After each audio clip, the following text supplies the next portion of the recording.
The High Elves has been released upon the Old World by Games Workshop, and I've gotten a hold on some mages for the High Elves, and it's not because I'm collecting High Elves myself, but I am intending to play the upcoming role-playing game, Warhammer the Old World, and for that I would like to use a miniature, so a mage is a must-have.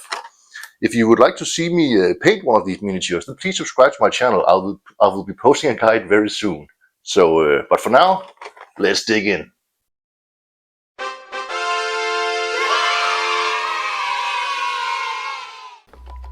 And here we have the box in all its glory.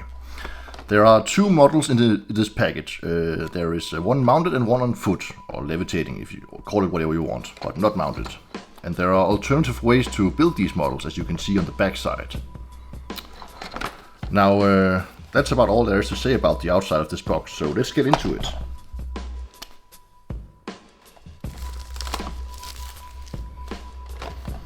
Here we are.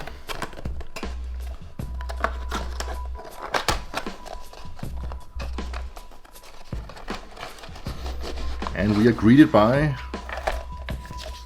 this instruction guide, I believe it is. Yeah, it sure is. This is how you build your mages. There are 2 screws in total, and also 2 bases. This gives you a bit of choice, because there's also these textured bases included. But anyways, I'll show you the sprues one at a time. Here's the first one.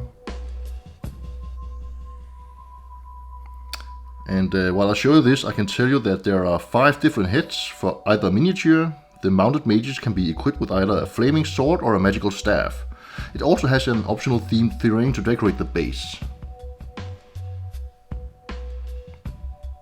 And the second sprue.